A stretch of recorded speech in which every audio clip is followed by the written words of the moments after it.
If you're planning to sell your web design agency, then you may be finding the whole process daunting.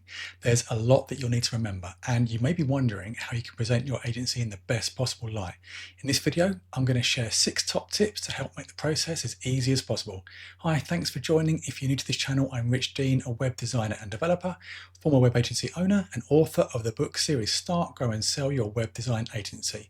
My goal is to help anyone looking to start, grow and sell an agency to save time, earn more money, avoid the common mistakes and pitfalls, and build a thriving and valuable business. Okay, so on to the main topic, starting with number 1, focus on the positives.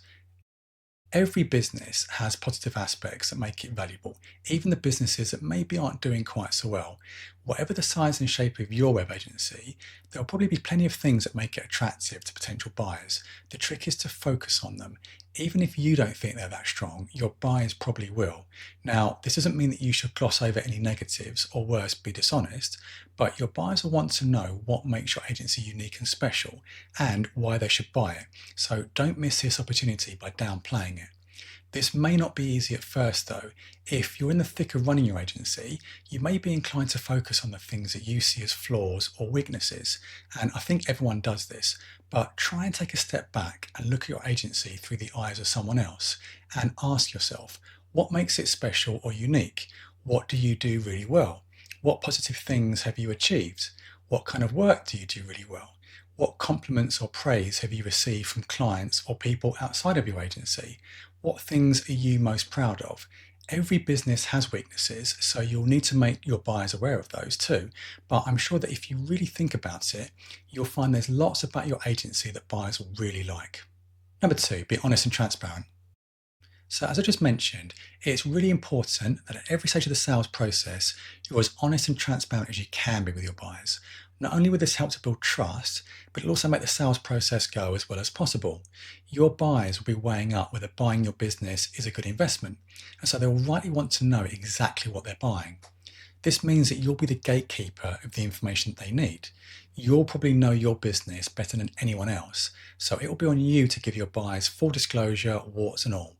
Now, if you run your business for many years, it probably won't be possible to condense all that information, history and context down into something that your buyers can use, but you will need to give them as much information as you possibly can. This means talking about the stuff that's maybe less than ideal, which all businesses have, by the way. You'll need to give them detailed trading history and data, but maybe there were times when this wasn't as good as you would have liked, or maybe your business isn't doing so well right now. Regardless, you'll still need to tell them everything. This includes your reasons for selling. Running a business can be really hard, and it's not always for everyone. If you're selling your agency because you're burnt out or tired or just done running a business, then that's okay. Your buyers will understand, but just be open and honest with them.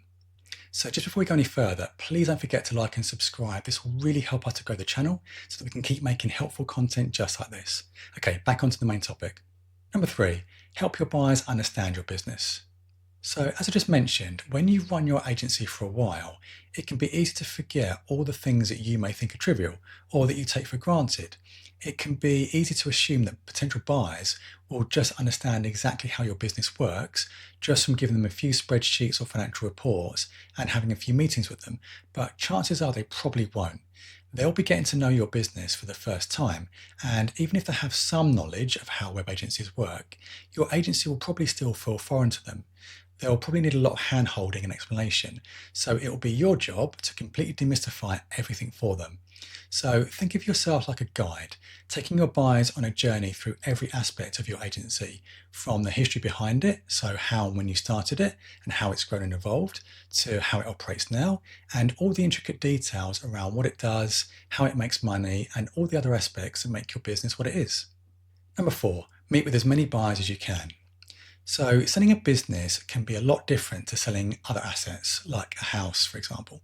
When you sell a house, the value and the payment terms will usually be much more established and predictable. The value is usually driven by tangible things like condition, size, and what other similar houses in the local area have sold for. And it's pretty much a given that the buyer will pay the full amount when the sale completes. Because of this, when you sell a house, it really doesn't matter how many potential buyers you have. You only need one who will pay the asking price. But when it comes to selling a business, things aren't always as straightforward. it can be a lot harder to value a business. And quite often, that value can be just as much about subjective things, like how much a buyer thinks the business is worth, rather than objective things, like financial data or tangible assets. So, what buyers are prepared to pay for your business and how they want to pay for it can vary wildly. If you have a value in mind for how much you think your business is worth, you may find some buyers who are happy to pay it, but you may also find that some buyers are way off. You may also be surprised by how some buyers want to pay you, especially if you're expecting to receive the full amount when the sale completes, which can actually be quite unusual in business sales. Usually, buyers expect to split or defer at least some of the payments, and sometimes they may want to pay for the business over months or even years. Ultimately, you don't have to sell to anyone that you don't want to, but you may also find it harder to find buyers who are prepared to pay what you want when you want it. Because of this, it's really important to meet with as many buyers as you can. Not only will this help you get the deal that's right for you, but it'll also help you to get a good feel for them. You'll need to trust them and work with them for quite a while, and you'll probably want to make sure you find a buyer who will look after your business once you've moved on. Number 5, don't be rushed, take your time.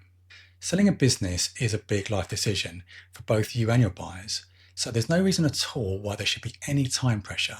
In fact, if there is, then it could be worth taking a step back and asking yourself where this pressure is coming from. Selling a business can be one of the biggest life decisions that you'll make, just like starting it in the first place. And you could be talking about a potentially life-changing amount of money changing hands. So it's natural to feel excited about it, and you may also be keen to get the deal done so you can reap the rewards of all your hard work. But that still doesn't mean that you should rush things, especially if it means accepting a deal that you're not completely happy with or selling to buyers that you don't feel comfortable with.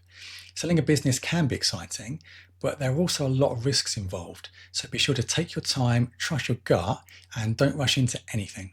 Number 6, be as choosy about your buyers as they will be about you. Selling a business is also a two-way transaction, and it won't just end when the business is sold, so it's really important that you're as choosy about your buyers as they will be about you. Again, going back to house sales, when you sell a house, it's a much more visible process. Buyers can see exactly what they're buying. But when you sell a business, there's a lot more complexity, and a lot of the detail can be hidden below the surface in the business's financial data and trading history. This means that from the very start, you'll need to be much more closely involved with your buyers, probably more so than when you sell a house. You'll need to have meetings with them, go through all that detailed financial data, and explain everything about your business. Then, even when the sale completes, there will almost certainly be some kind of handover or transition period where you'll need to help them take the reins. This can be an intensive process, and it can take months and sometimes even years.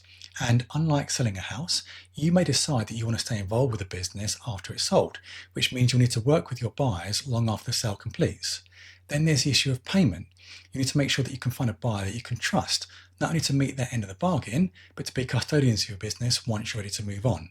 All of this means that you should take your time and be as choosy about your buyer as they will be about you. Okay, so those are 6 tips that I recommend to anyone who's looking to sell their web design agency. Hopefully you found this video useful and it's given you food for thought. If you've enjoyed it, then please don't forget to like and subscribe. This will really help us to grow the channel so that we can carry on making helpful content just like this. And if you want to deep dive into topics we've just discussed, I talk about this and a whole lot more in my book series, Start, Grow and Sell Your Web Design Agency, which you can buy from Amazon now, and I'll share a link in the description below.